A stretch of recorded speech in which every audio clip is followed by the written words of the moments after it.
Usually when we talk about changing our lives, there's this deeply ingrained expectation of simple, almost mechanical cause and effect. Right, like a vending machine. Yeah, exactly. Think about sitting at a computer. You want to open a new program, so you move the mouse, you double-click that shiny new icon on your desktop, and boom, the program runs. And it feels great. It does. It's visible, it's neatly categorized. It is incredibly comforting because the interface is, well, it's essentially lying to you. It is. It's telling you that reality is just a series of isolated, clickable buttons. Right, what they call the user illusion. I mean, it's a beautifully designed fiction, you know? Totally. You click the button, you get the predictable result, and you are completely shielded from the millions of lines of machine code that are actually executing in the dark to make that happen. But then you try to make a lasting transformation in your actual life, and suddenly clicking the icon does absolutely nothing. The screen freezes. The screen freezes. The same old error messages pop up. And we're frantically clicking these like self-help icons on the desktop of our minds. Click the boundaries icon. Right. Click the boundaries icon, click the productivity icon, hoping to change how the machine works. But we're looking at a landscape that is entirely murky because we're literally trying to rewrite software using a mouse. We have absolutely no idea what the actual machine code underneath is doing. Yeah.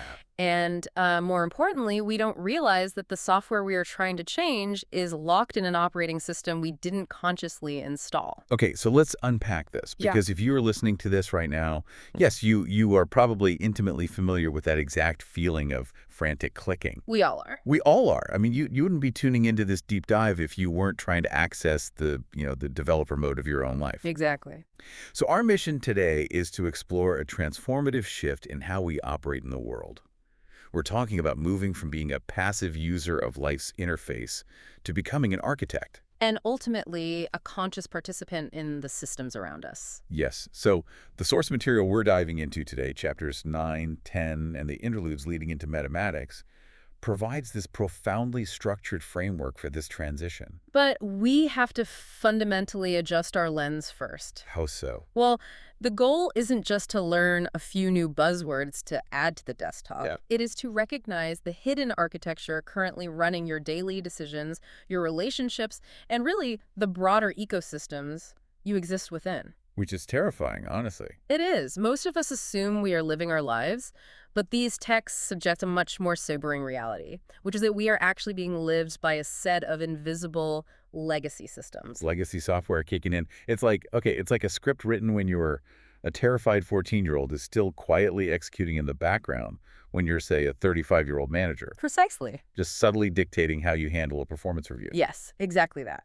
So before we can even touch our own personal habits, the source material says we have to zoom way out. We have to look at the macro level. Right, because personal transformations absolutely do not happen in a vacuum. Yeah. Which introduces this concept of the fractal truth. Right. And a fractal, by definition in geometry, is a complex pattern where each part has the same statistical character as the whole. So it looks the same no matter how close or far away you are. Exactly. It repeats itself at every scale, from the microscopic all the way to the cosmic. Okay. And the text applies this mathematical absolute to human behavior. Which is wild. It is. What it argues, and this is a pretty heavy realization, is that your personal patterns are never just personal. They replicate. Okay, give me a tangible example of that replication. Like, how does a thought in my head actually become a macro-level system? Okay, let's trace a pattern of scarcity. Scarcity. Imagine a founder of a company who grew up in an environment where resources were unpredictable. So money was tight or love was conditional, that kind of thing. Exactly. So their internal micro-pattern becomes this anxious hoarding of control. They believe, at a core level, if I don't hold tightly to this, it will disappear. Got it. So that is the personal pattern. But when they interact with their co-founder, that internal pattern scales up and becomes a relational pattern. Oh, I see. It becomes a lack of trust, a refusal to delegate, micromanagement. So the internal anxiety becomes interpersonal friction. Yes, But it doesn't stop there. Of course not. Because they are the founder, that relational pattern scales up again into an organizational pattern. So the whole company starts acting like that. Yes, the company's internal policies become rigid, budgets are suffocated, Departments are probably siloed. siloed and pitted against each other for resources. The culture becomes deeply paranoid and competitive. Wow. And eventually, that organizational pattern scales up into an ecological or market pattern. Wait, how does it hit the market? Well, the company starts burning bridges with vendors, they alienate clients, and they essentially pollute their industry ecosystem with predatory practices. All from that one internal script. A multi-million-dollar corporate collapse, entirely seeded by one person's unexamined internal fear of scarcity. That is the fractal truth. The ripple effect is absolute. The text uses this brilliant ant colony metaphor to illustrate this nested architecture. Oh, I love that part. It's so good. The ant is just walking along a chemical trail, reacting to pheromones. Right. The ant has zero concept that it is part of a colony. It's just doing its ant thing. Exactly. And the colony operates as this massive synchronized whole, but the colony doesn't know it's part of a forest ecosystem. Yes. And the forest doesn't know it's regulating the entire biosphere. They're all nested systems, completely blind to the layer above them. But the architect, the person who has stepped out of that user mindset, actually sees those nested systems. They see the whole stack. Right. They can see how the ant's behavior affects the biosphere. And what's really fascinating here is how the text applies this nested reality to a mathematical concept called the position of one. The position of one. Let's dig into that because that's huge. Yeah, so in algebra, the number 1 isn't just a digit, right? It is the unity operator. It's the anchor. It's the identity element. It is the anchor around which the rest of the equation revolves. Okay. So at the personal level, you, the individual, must hold that position of 1. Makes sense. But at the relational level, the relationship itself, what the text calls the third, holds that center. Oh, the third. So in a marriage, the one isn't me and it isn't my partner. Right. The one is the marriage itself,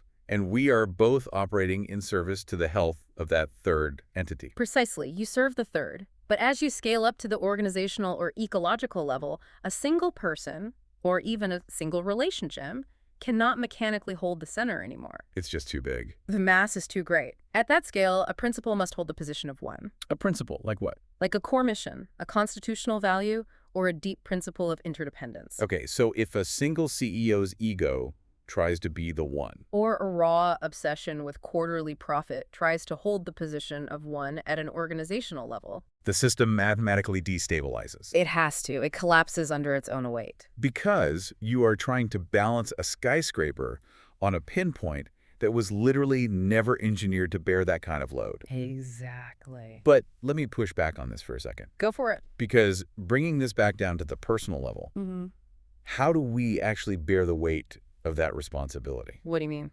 Well, if every bad mood I have, every time I, snap at a coworker or withdraw from my partner, ripples out and literally poisons the fractal ecosystem, that is completely paralyzing. It does sound like a lot of pressure. I mean, I am just picturing the listener trying to perfectly manage their energy 24 hours a day so they don't accidentally destabilize the biosphere with a grumpy Tuesday morning. Right, right. And if we connect this to the bigger picture of the text, it is crucial to clarify that this architecture is not about perfection. Oh, thank goodness. Yeah. Striving for flawless energy management is actually just another control pattern. That makes total sense. The framework is about participation. You are going to slip. You are going to run old survival scripts. Because we're human. Exactly.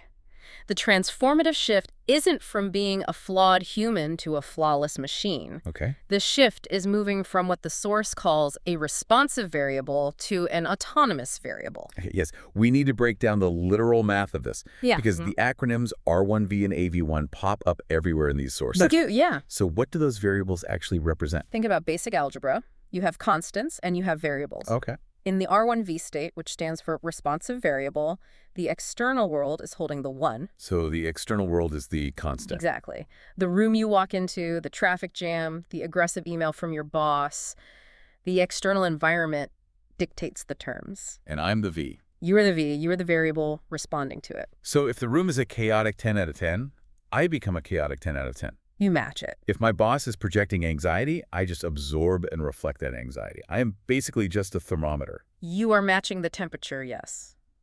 The world acts, and you react. You have no center of gravity. Okay, so that's R1V. But when you shift to AV1, the autonomous variable, you become the one. Ah. You hold your center based on your internal principles, Yep. your stated targets, your core truth. So what happens to the external conditions? The external conditions, the angry boss, the traffic, the chaotic room, those become the variables. They're the V now. Yes. They are just floating data points that you interact with rather than forces that define your state of being. You bring your own weather. I love that. I love that phrasing so much. Yeah. The world doesn't dictate if it's raining in my mind. I do. Exactly. So to answer my own question about the paralyzing weight of responsibility, Yeah. it's not about never having a bad mood. No. It's about noticing the exact millisecond you have slipped into R1V when you are just reacting to the world and making a conscious micro-adjustment to return to AV1. That micro-adjustment is everything. Why is it so crucial? Because by changing your own architecture in that moment, you literally change the available pathways for everyone around you in the fractal. Right. If someone comes at you with aggressive R1V energy and you meet them with grounded AV1 energy, You break the circuit. you break the chain of replication, you stop passing on unconscious survival patterns, and you start offering alignment patterns to the ecosystem. I see the power in that. I really do. But I have to be honest, knowing that my micro-adjustments ripple out and affect the whole system, it still sounds incredibly daunting if I have to consciously monitor my AV1 status every single second of the day. It would be exhausting. Like if I have to constantly ask myself, wait, am I the 1 right now or am I the V? I'm going to blow a cognitive gasket. Well, absolutely. It just takes too much RAM to run that program manually. Which is exactly why the architecture must become automatic. Right. If you rely on brute force willpower to maintain the position of 1, you will inevitably burn out and default back to your deepest survival scripts. We've all been there. This is the crucial bridge in the text. You cannot sustain macro-level systems mastery without moving into embodied unconscious competence. The journey from manual transmission to automatic. Exactly. Now, the text maps this out through the 4 stages of competence. And I know you, listening, are probably well-versed in the basics of self-awareness, so we won't linger too long in the shallow end here. Right. Let's just do a quick recap. We all know stage 1, unconscious incompetence. You don't know what you don't know. Exactly. You are bleeding out energy, saying yes to things you hate, resenting everyone, and you honestly think life is just happening to you. It is the ultimate R1V state, completely blind to its own mechanics. Yep. And of course, stage 2 is conscious incompetence. You read the book? You read the book, you listened to this deep dive, you learned the terms, you now know what AV1 is, but you have absolutely no ability to execute it under pressure. It's the gap between knowing the theory of riding a bike and actually getting on the seat and immediately crashing into a mailbox. Yes, the mailbox gets me every time. And this is where the text introduces the mechanism for crossing that gap. 4DP. The four-dimensional processing framework. Right. When you are in stage 3, conscious competence, you are heavily relying on 4DP to keep you from crashing into the mailbox. Let's break down the mechanics of that 4DP processing, because stage 3 is where the real architectural friction happens. It's the sweaty stage. It really is. Yeah. In conscious competence, you can hold your boundaries, you can maintain your AV1 center, but it requires immense deliberate effort. You have to actively run the 4DP protocol. What are the 4 steps? First, detect the trigger. Second, detach from the immediate emotional variable. Third, determine where the 1 actually is in this dynamic. And fourth, deploy the autonomous response. That is a lot of steps to run while someone is staring at you waiting for an answer. It's huge cognitive load. Let's use the classic example from the text. A colleague asking you to take on extra work that isn't your job. Perfect example. So in stage 3, when they ask, you feel that familiar panic rise. Your heart rate spikes. You literally have to buy time. You might start sweating. You run the 4DP protocol in your head. Detect the people-pleasing urge. Detach from their urgency. Determine that your capacity is the 1. Determine your capacity is the 1. And finally, deploy the boundary.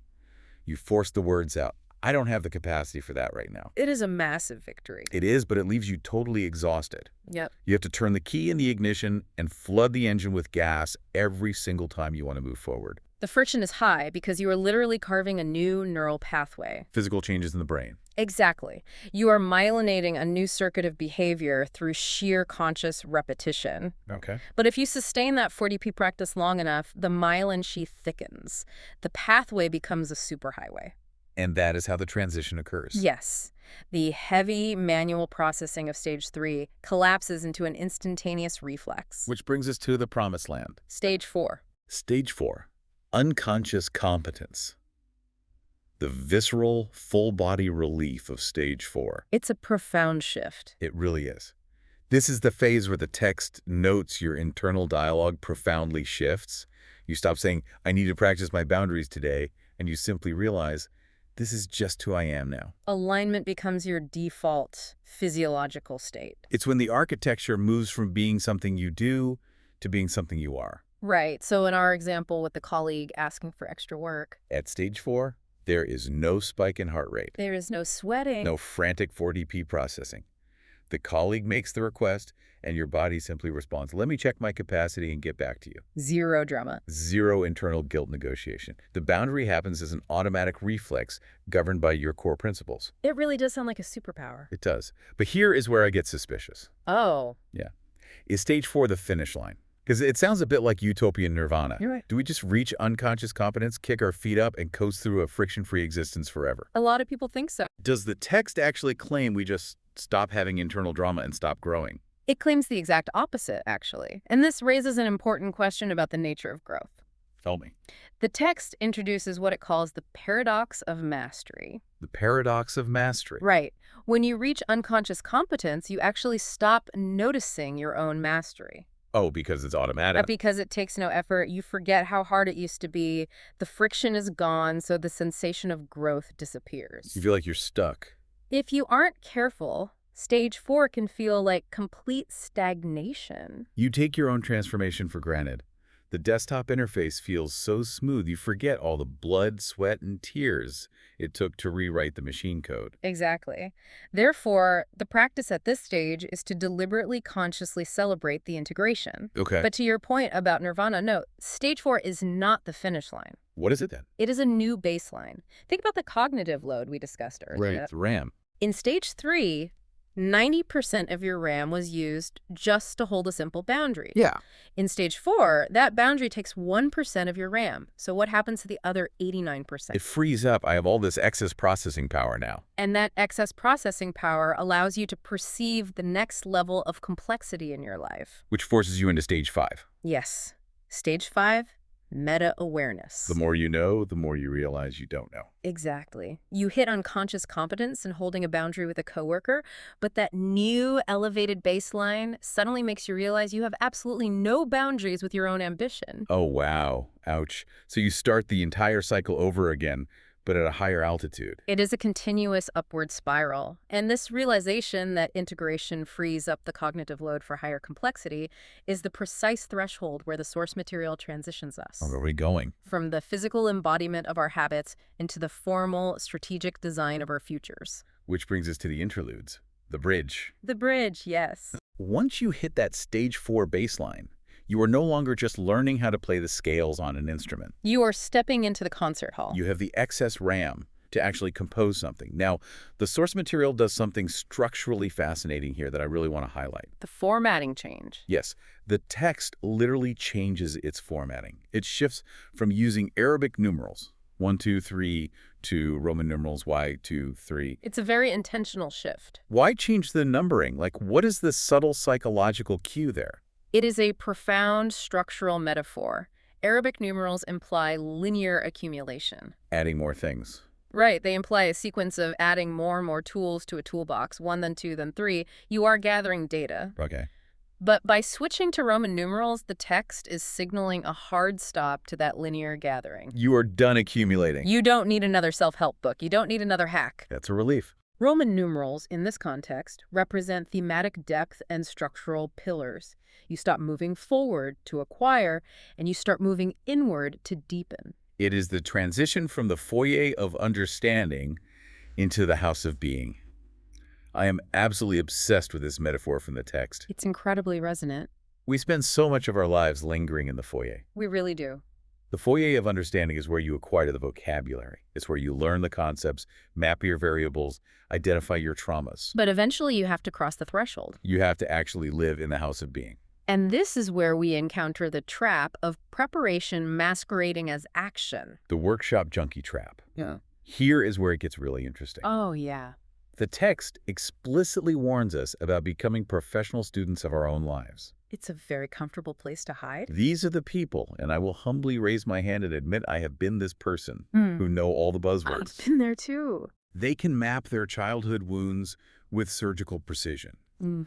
They know their attachment style, their Myers-Briggs, their human design, their Yeah. astrological chart, They have a towering stack of journals. a mountain of journals. Mhm. But they are completely paralyzed when it comes to taking a new action in reality. They are obsessed with understanding the mechanics of the door. But they never actually turn the knob and walk through it. Because lingering in the foyer of understanding feels like progress. It gives you that hit of dopamine. Exactly. It generates the neurochemical reward of a breakthrough without the real-world risk of changing your behavior. Right.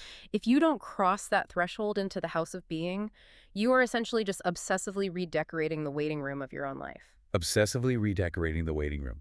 That is a brutal mirror. It is. So what is the mechanical failure there? Why do we get stuck staring at the door? Well, the text breaks down the architecture of a threshold itself, arguing that a doorway doesn't just float in empty space. It's structurally nested. This is the concept of the holder and the held. Okay, the holder and the held. It is a vital diagnostic tool.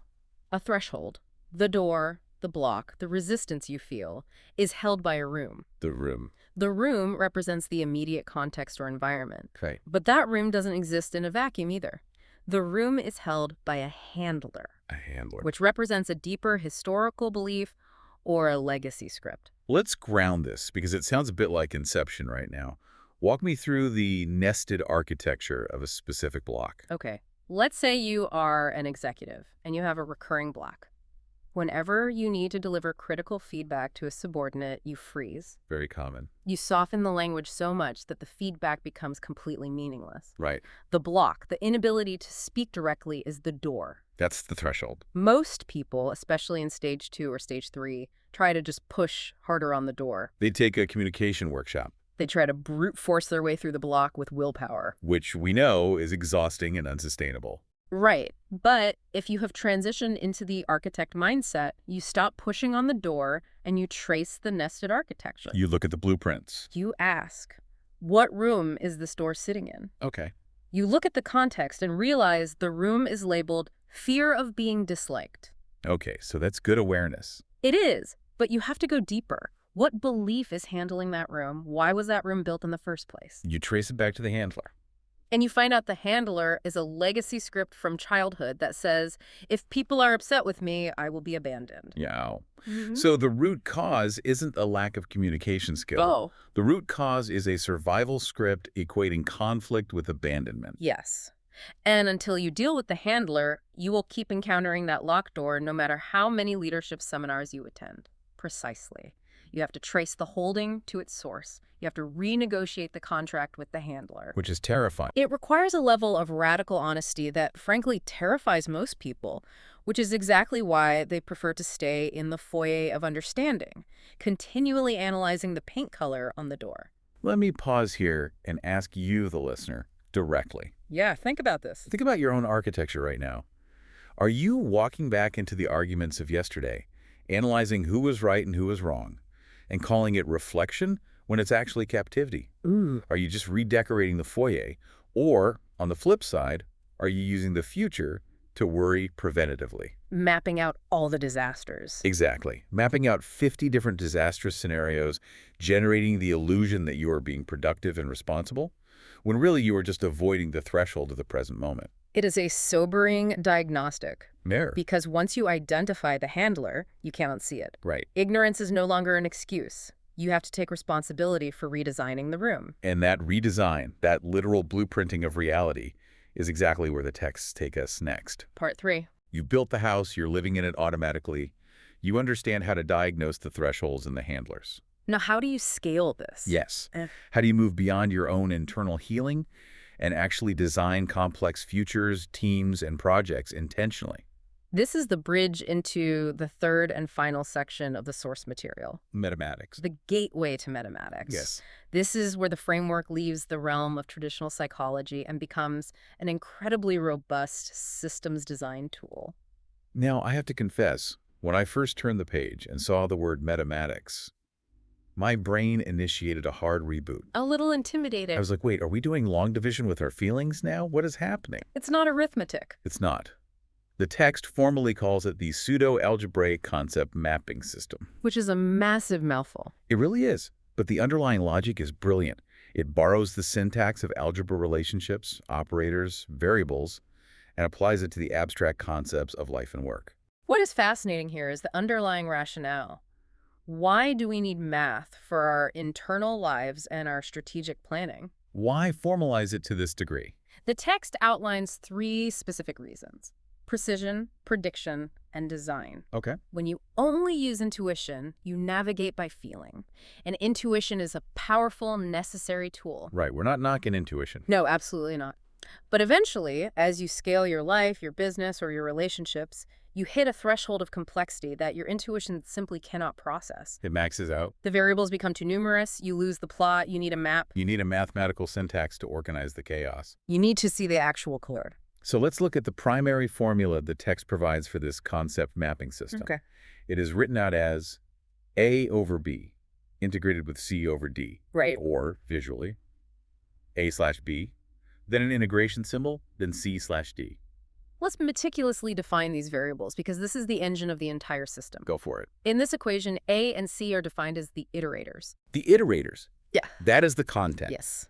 It is the action. It is the raw material, the specific thing you were doing, or the internal capacity you were trying to utilize. Correct. The iterators are the active elements. And B and D are defined as the delineators. The delineators are the context. The environment. Right, the environment, the boundary conditions, or the filter through which the iterator must pass in order to become reality. Exactly. So the division symbol, that forward slash between A and B, does not mean divided by in the mathematical sense of fractions. Okay, what does it mean? In Meta-Matics, the slash means filtered by or shaped by. Oh, filter by. Right. The iterator, which is A, is fundamentally constrained or amplified by the delineator, which is B. And the integration symbol in the middle, the plus sign with a circle around it, means these two distinct relationships are synthesizing together. Yes. They're interacting to generate a larger, combined systemic outcome. Okay, we absolutely need to ground this with a concrete narrative example from the text, because otherwise it just sounds like we're reading a white paper on theoretical physics. Seriously, let's explore the example equation the text provides for learning a new skill. Perfect. The equation is curiosity filtered by support, integrated with time filtered by engageability. Let's trace the mechanics of the first half.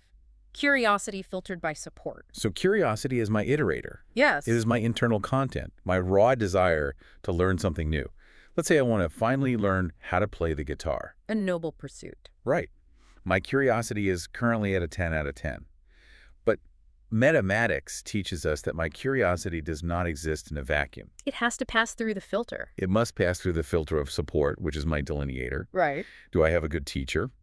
Are there clear YouTube tutorials? Do my roommates complain every time I strum a chord? Does your partner encourage you or roll their eyes? Exactly. My raw curiosity is fundamentally shaped, bottlenecked, or accelerated by the support structures in my environment.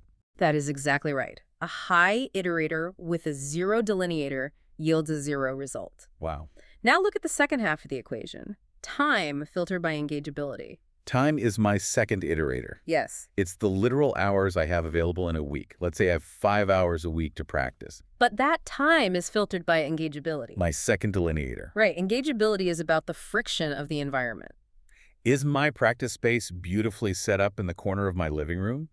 Or is my guitar buried in the back of a closet behind a vacuum cleaner? Is the process of starting accessible and inviting, or is it a massive chore to even begin? And the integration symbol in the center of the equation dictates that your ultimate learning outcome is not just based on how curious you are. And it isn't just based on how much time you have. It is the complex synthesis of your curiosity, filtered by support, interacting with your time, filtered by engageability. It is genuinely mind-blowing when you map out a struggle like that. It really is, because think about the default user mindset. Mm-hmm. If I am failing to learn the guitar, my default internal script says, I'm lazy, I don't have enough willpower, I'm just not disciplined. You automatically attack the iterator. Yes, I Yeah. attack my own character. But when I look at the Meta-Matics equation, I can see the real diagnostic picture. My curiosity is high and my time is sufficient. The iterators are fine. The math is failing because my support is 0. And the engageability is terrible because the guitar has a broken string and is hidden in the basement. The precision of the diagnosis changes entirely. You stop moralizing your You failures. stop attacking your character and you start redesigning your environment. You change the delineators. Yes, you fix the context instead of flogging the content. And that realization brings us to the final and arguably most important mechanical rule in the Meta-Matics system. The inversion kick. The inversion kick. This is the cognitive rhythm that sustains the entire architecture. The inversion kick is basically the systemic law that you cannot just focus on the iterator and you cannot just focus on the delineator. You will fail if you only do one. You have to actively alternate. You have to kick your focus back and forth between them. If we connect this to the bigger picture of how businesses and projects fail, the necessity of the inversion kick becomes really obvious. How so? Well, it prevents catastrophic tunnel vision. Oh? Let's say you enter a project through the content door. You are hyper-focused on the iterator. You are heads down, doing the deep work, writing the code, writing the book, practicing the guitar. Which is necessary. That is necessary. Yeah. But if you stay there indefinitely, you lose sight of the context. Yeah. You build a brilliant piece of software that has 0 market fit. You write a book that nobody wants to read. You burn out because your environment is toxic. So the inversion kick is the mechanism that taps you on the shoulder and forces you to step back and become the architect of the delineator. You stop doing the work and you manage the context. You look at your schedule, you check your market fit, you reorganize your workspace, you renegotiate your support systems. But, and this is equally crucial, you cannot stay there either. If you only manage context, you become the workshop junkie we talked about in the Foyer of Understanding. You spend 6 months perfectly planning the ultimate project management dashboard, but you never actually execute a single task. You have perfect delineators and 0 iterators. So the inversion kick forces you back to the content. It is an endless dynamic alternation. Content, context, content, context. Doing the work, designing the environment, doing the work, designing the environment. It perfectly mirrors the process of creating music. Oh, I love this comparison. There is a concept mentioned briefly in the sources, the 11-step flow. Right. It maps the journey of an idea from conception all the way to completion. If we think about that 11-step flow as the structure of a song, the verse, the chorus, the bridge. Then the Meta-Matics notation, the A over B, integrated with C over D. That is the literal sheet music. Yes. It tells you exactly what notes to play and how the variables interact. But the inversion kick. That is the tempo. That is the rhythm of the breathing. You can't just play by ear forever if you want to compose a complex symphony. Okay, you can't. You need the structural flow, the mathematical sheet music, and the breathing rhythm of the inversion kick, all working together in synthesis. That is a phenomenal synthesis of the material because it highlights the profound interdependence of the entire text. Yeah. Without the somatic embodiment work of part 2, the unconscious competence, the visceral feeling of the rhythm, the mastery of the 40p triggers, the math in part 3 is entirely lifeless. It is just abstract algebra on a dry erase board. But conversely, without the mathematical mapping of part 3, you are navigating the complexities of your life purely by feeling and intuition. Which inevitably caps your ability to scale your impact. The 2 parts desperately need each other. The artisan must be guided by the architect, and the architect's blueprints must be built by the artisan. Okay, let's zoom all the way out and look at the massive terrain we have just traversed in this deep dive. It's been quite a journey. We started by looking at the terrifying, beautiful reality of the fractal truth. How our internal micro-habits and fears aren't actually personal. Right. They ripple out, scale up, and literally architect the cultural and ecological systems around us.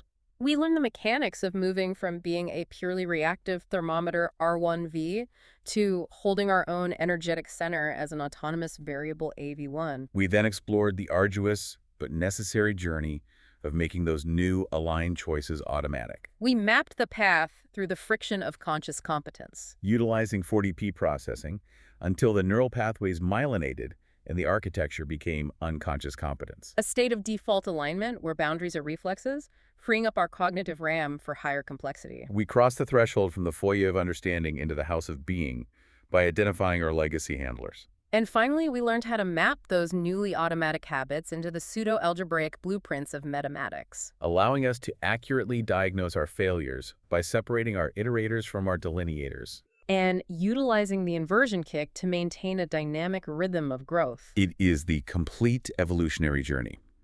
from a passive user of reality to an architect of your environment to a highly conscious participant in the fractal system. It really is. And that brings us to our final parting thought for today. A reflection derives straight from the core philosophy of these texts. Okay. If you have integrated this material, you are no longer just a user, randomly clicking the familiar icons on the desktop of your own mind, hoping the machine finally works differently this time. You have unlocked the developer mode. You have the admin password, you have access to the underlying machine code, and you have the pseudo-algebraic blueprints to rewrite it. You now understand the thresholds, the legacy handlers holding you back, and the exact mathematical relationship between your actions and your environments. You have the tools to redesign the equation. So the question you have to ask yourself is no longer, can I change? The mechanics of change are now in your hands. The real question is, if you can now mathematically graph out a future reality before you even live it, adjusting the variables of your own existence, what world are you going to design tomorrow morning? It is a profound invitation to step into your own agency. Take a hard look at your own iterators and delineators today. See where the math of your life is breaking down. Stop blaming your character and start redesigning the equation. The interface is no longer a mystery. The keyboard is yours. Thank you for joining us on this deep dive. We'll see you in the next one.